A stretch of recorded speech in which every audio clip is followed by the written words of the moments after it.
Hey, Algebra 2. This unit's all about rational expressions and equations, meaning you have a polynomial in the numerator and a polynomial in the denominator. And to start off, we're just going to talk about how to simplify those. So I'm going to do problems from this worksheet, then you'll practice some. So the whole idea of how these can be simplified is that anything divided by itself is 1. So in math, when you have a fraction, so let's say you have a fraction, and you had 10 divided by 55, let's say. Now you know how to reduce this and put this into the lowest terms. Now what you're doing really though is you're rewriting 10 as 5 times 2 and 55 as 5 times 11. And then what you're allowed to do is kind of regroup it. You can think of it as 5 over 5 times 2 over 11, and 5 over 5 is just 1. So this reduced to just 2/11ths. But what you did in the process there is you reduced when you have the same factor in the top and the bottom, right? 5 is a factor of 10. 5 is a factor of 55. So when you have the same factor in the top and the bottom, they can be divided and it can become the number 1. So it looks like it disappears, but really it divides to 1. It doesn't become 0, it divides to 1. So to summarize that is that you can cancel out, it's not really the mathematical term, but reduce factors. And only factors. You can't reduce terms. Like if I had 5 plus 2 over 5 times 11, I can't do 5 divided by 5. It's not the same thing because the numerator is 7 and the denominator is 55. I can't reduce that. So you can only reduce factors, things that are attached by multiplication. You can't reduce terms. So if you saw something like x plus 2 over x plus 3, there's actually nothing you can do to simplify this. The numerator has 2 different terms, so it's like only one factor. It's a binomial factor. The bottom is a binomial factor. There's no match. That's all you can do. There's like nothing you can do to simplify. So now let's look at some problems.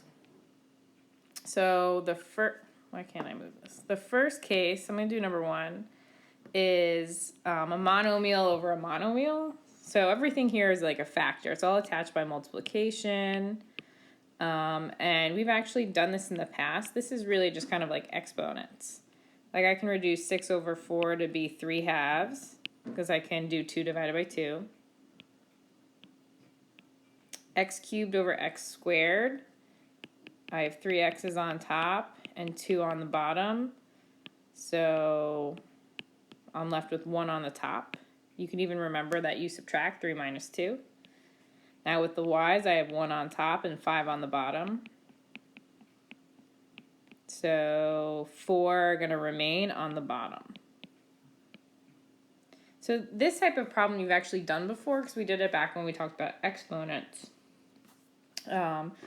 So that should not be an issue, but that's when you have like a monomial over a monomial. There's nothing I can do to like factor it. It's already in factored form. So you just reduce things with the same base, or if you have coefficients, you reduce those. So that's going to be like number 2. But now you'll notice I don't have monomials over monomials anymore for problems continuing on. So let's look at number 4. So to do these problems, you want it to be in factored form, factor completely. Completely. That's a word I can't spell. That's why we practice factoring. Now this is in factored form. I don't want to multiply it out. I want it to be factored. So the top's already factored. The bottom is factored but kind of condensed. So I'm just going to write it out. If you have anything squared, it means you have it twice. And now what you can do is reduce any common factors. because I know if I have something on the top and the bottom, it divides to 1. Now my factors just happen to be binomials. So a minus 2 repeats on the top and the bottom. That divides to 1. And I'm left with a plus 3 over a minus 2. And that's what it reduces to. So make sure you don't cancel out the a's. The a's here are not factors, they are terms. There's only one factor on the top, and it's the quantity a plus 3. A factor on the bottom, and it's the quantity a minus 2. All right, let's look at another one.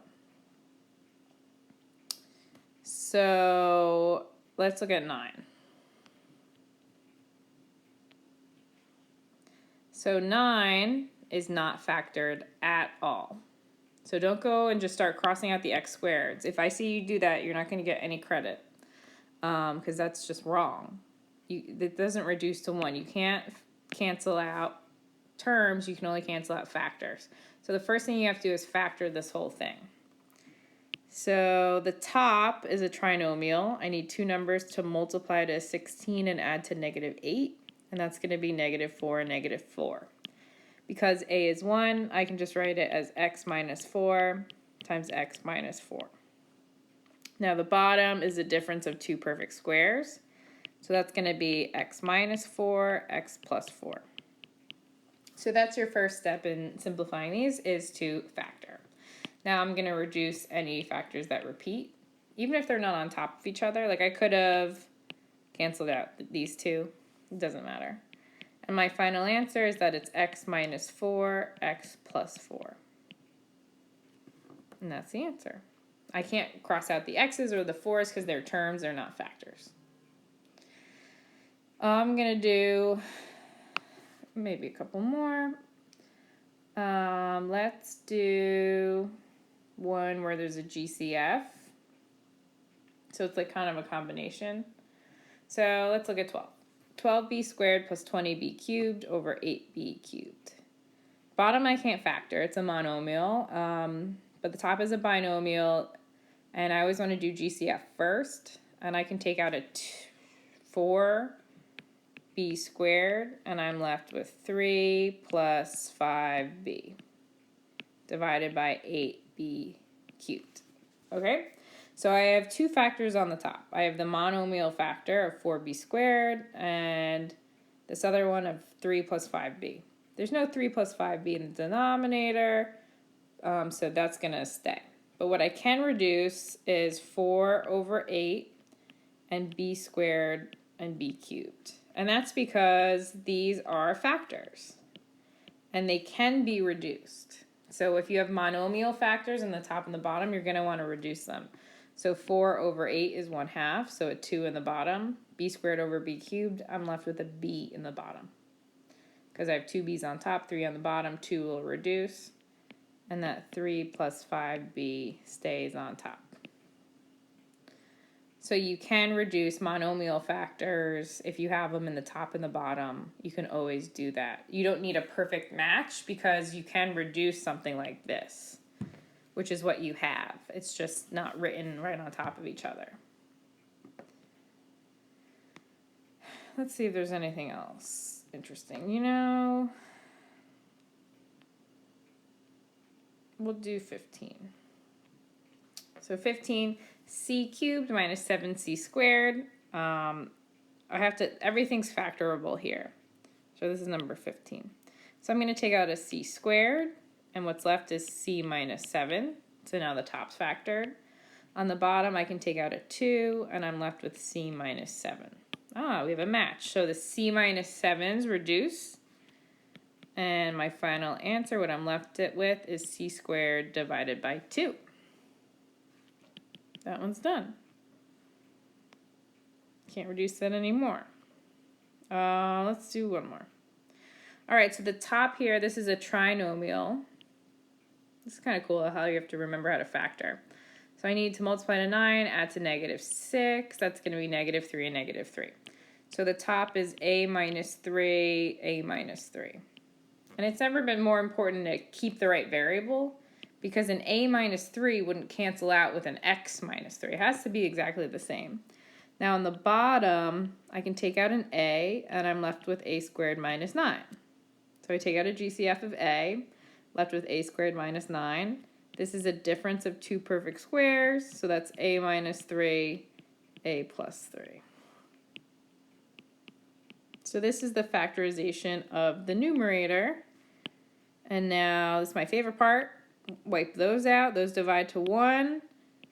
And it's a minus 3 over a times a plus 3. You could leave your answer like this, or you might also see some answers with the denominator multiplied out. Either is fine once everything is reduced. So your goal is to have it in factored form, find any common factors that are shared in both the numerator and the denominator, and divide those out because they divide to just 1. A minus 3 over a minus 3 equals 1. Because no matter what you plug in for a, it's always going to be the same number on top, the same number on bottom, and so you can reduce it, and that's how you simplify. Here's a couple more problems. So just like a hint, if you have factors to powers, just write it out that many times, and then you can reduce it. Just make sure you're factoring the top and the bottom. If you're still having trouble factoring, reach out.